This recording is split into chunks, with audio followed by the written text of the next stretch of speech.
ତ ସକାଳୁ ସାଙ୍ଗମାନେ ମୁଁ ଚାଲିଲି ମାମୁଁ ଘର ଗାଁ ଆଉ ସେଟାକୁ ଯାଇକି ଆଣିକି ଗୁଡ଼ ଆଉ ଲିଆ ବାପା କହିଥିଲେ ଦରକାର ଅଛି ଆଜି ଅର୍ଡ଼ର ଗୁଡ଼େ ଅଛି। ସବୁବେଳେ ଯାଇକି ରାତିରେ ଆମ ଘର ଝରକା ଖୋଲା ରହେ ସେ ଯାଇକି ସବୁବେଳେ ରାତିରେ ଯାଇକି ଖଟରେ ଶୋଇ ପଡ଼ୁଛି। ଗୁଡ଼ ଅଛି ହେଇଗଲାଣି ଗୋଟେ ଗୋଟେ ମୁଆଁ ତିଆରି ଆଉ ଗୋଟେ କରୁଛନ୍ତି ବାପା ବୋଉ।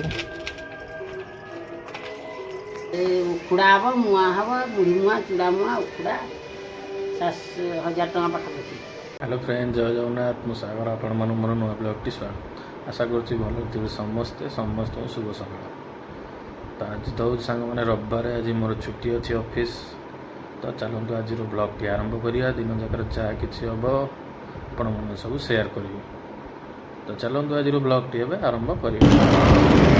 ତ ସକାଳୁ ସାଙ୍ଗମାନେ ମୁଁ ଚାଲିଲି ମାମୁଁ ଘର ଗାଁ ଆଉ ସେଟାକୁ ଯାଇକି ଆଣିକି ଗୁଡ଼ ଆଉ ଲିଆ ବାପା କହିଥିଲେ ଦରକାର ଅଛି ଆଜି ଅର୍ଡ଼ର ଗୁଡ଼େ ଅଛି। ସେଇଥିପାଇଁ ତ ଇଏ ଦେଖନ୍ତୁ ଆମ ଢେଙ୍କାନାଳର ପ୍ରାକୃତିକ ଦୃଶ୍ୟ, ସବୁ ପାହାଡ଼ ଘେରରେ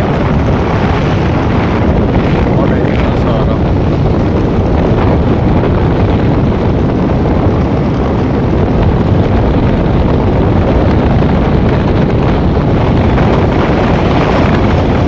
ଏଇଟା ହେଉଛି ଆମର NH 55, ଯେଉଁଟାକି କଟକ ସମ୍ବଲପୁର ରାସ୍ତା। ସେଇଟା ଦେଇ ଆମ ମାମୁଁ ଘର ଗାଁ ଯିବାକୁ ପଡ଼ିବ। ମୁଁ ଏବେ ଲିଆ ନେଇକି ଆସିଲି ହେରି। ଆଜି ଖରା ଯେଉଁ ସକାଳୁ ଦେଖନ୍ତୁ ହେଲାଣି, ଆହୁରି ଦିନ ଯାକ ଅଛି। ଭୟଙ୍କର ଖରା ପୁରା। ଦେଖନ୍ତୁ ଏଇ ଆସିଗଲା, ଇଏ ସବୁବେଳେ ଯାଇକି ରାତିରେ ଆମ ଘର ଝରକା ଖୋଲା ରହେ ସେ ଯାଇକି ସବୁବେଳେ ରାତିରେ ଯାଇକି ଖଟରେ ଶୋଇ ପଡ଼ୁଛି। ହୋଇ ହୋଇ ଘାସ ଖାଉଛୁ? ଦୁଷ୍ଟ ପିଲେଇଟା। ପୁରା ଯେଉଁ ଖରାକୁ ସାଙ୍ଗମାନେ ଦେଖନ୍ତୁ କି ଖରା ବାପରେ। ତାପରେ ଆମର ଶୁଖା ହେଉଛି ଦେଖନ୍ତୁ ଆମ୍ବୁଲ ପାଇଁ, ଆମ୍ବ ଶୁଖା ହେଇଛି।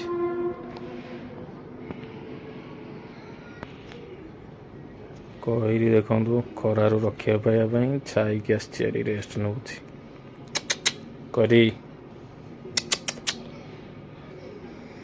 ଖରା ସମସ୍ତଙ୍କୁ କାଟୁଛି, ଯେଉଁ ଖରା ହେଉଛି ମୁଣ୍ଡ ଖରାପ। ରିଆ ଆସିଲା ପରେ ବୋଉ ଏବେ ବାଛୁଛି। ଆମର ଆଜି କୁକୁଡ଼ା ମୁଆଁ ହେବ, ବାପାଙ୍କର ଅର୍ଡ଼ର ଅଛି, ଦିଆହେବ।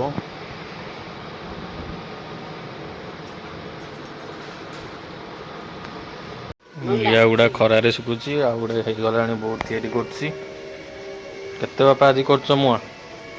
ମୁଆଁ ଆଜି ହେବ କେତେ ଟଙ୍କାର?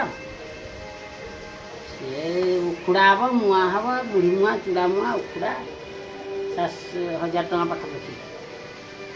ଦେଖନ୍ତୁ ଏ ହାଣ୍ଡିରେ ତିଆରି ହେଉଛି। 1000 ଟଙ୍କା ପାଖାପାଖି ହେବ। ଗୁଡ଼ ଅଛି, ହେଇଗଲାଣି ଗୋଟେ ଗୋଟେ ମୁଆଁ ତିଆରି, ଆଉ ଗୋଟେ କରୁଛନ୍ତି ବାପା ବୋଉ।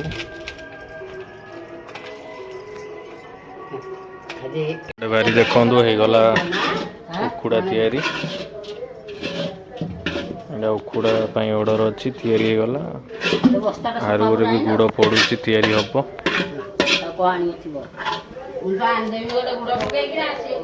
ଏଇଟା ଦେଖନ୍ତୁ ଯେତେବେଳେ ମୁଆଁ ତିଆରି ହେଉଥିଲା,